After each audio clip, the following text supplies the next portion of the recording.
অর্থের অভাবে যেভাবে মরণ যন্ত্রণায় কাতরাচ্ছে, এই দৃশ্য দেখলে কোনো সভ্য সমাজের মানুষের চোখে জল না এসে থাকতে পারে না।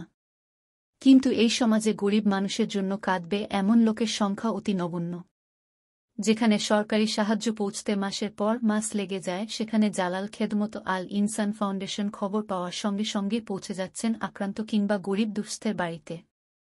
বৃহস্পতিবার জামজুরি মরা চৌমুহনী এলাকায় প্রাক্তন মুখ্যমন্ত্রী বিপ্লব কুমার দেবের বাড়ির উল্টা দিকে হানিফ মিয়া নামে এক ব্যক্তি গত এপ্রিল মাসের ১ তারিখ মাতাবাড়ি থেকে উদয়পুর রেল স্টেশন হয়ে নিজ বাড়িতে আসার পথে পিছন থেকে দ্রুত গতিতে বাইক নিয়ে এসে স্থানীয় এক ব্যক্তি সজোরে ধাক্কা মেরে ফেলে দেয়।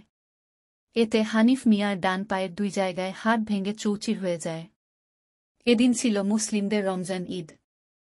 এই পরিবারে ঈদের আনন্দ মলিন হয়ে যায় এই বছরের জন্য। চোখের জলে ঈদের আনন্দ থেকে বঞ্চিত থেকে যায় এই অসহায় পরিবারটি।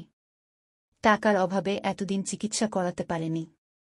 নিজের ঘরের গয়নাগাটি বিক্রি করে হাঁটুর নিচের অপারেশন করে আসেন।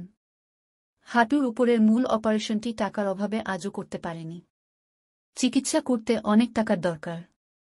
এই খবর পেয়ে ফাউন্ডেশনের চেয়ারম্যান আলী আশরফ মিয়া হানিফ মিয়ার বাড়িতে ছুটে গিয়ে চিকিৎসার জন্য আর্থিক সাহায্য করে আসেন। চিকিৎসা করাতে প্রয়োজনে আরও সাহায্য করবেন বলে জানিয়ে দেন আলী আশরফ মিয়া।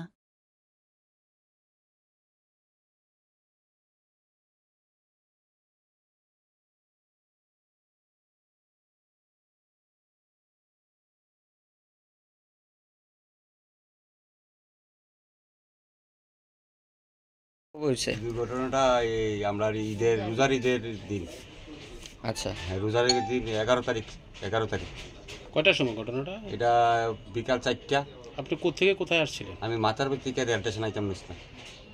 তো আওয়ার পথে পিছন দিয়া এটা বাইকে আইয়া আমার বাড়ি দিয়ে ফেলাই দিছে। আপনি কি পথ চলতে আসছিলেন? পথ চলতি। যে ব্যাগটা আপনাকে ধাক্কা মেরেছে ওই ব্যাগটার মালিক বা বাইকের পরিচয় জানতে পেরেছেন? পাইছি। কোথায় বাড়ি? বাড়ি দিকে। ক্ষতিপূরণ দিয়েছে কিছু? হ্যাঁ, না ওরা এই 10,000 টাকা দিছে আর কইছে কেসটা কইরা ইন্স্যুরেন্স আছে, কেস কর। নাম কি আপনার? আমার নাম হানিফ মিয়া। আজকে জালাল ফাউন্ডেশন থেকে আসলো, কি কথা হলো ওনার সঙ্গে? উনি আমার খুব উপকার করলো।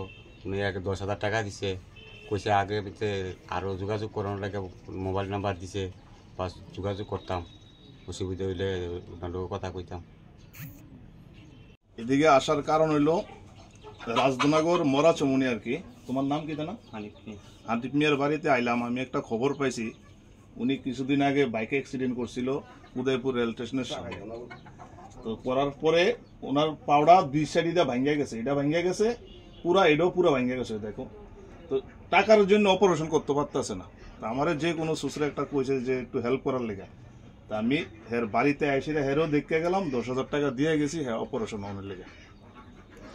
আগামী দিনে কি অন্য কোনো সহযোগিতায় কি হাত বাড়াবেন? অবশ্যই, সবসময় মানুষের জন্য কাজ করি, সবসময় করে যাব, আগামী দিনও করব।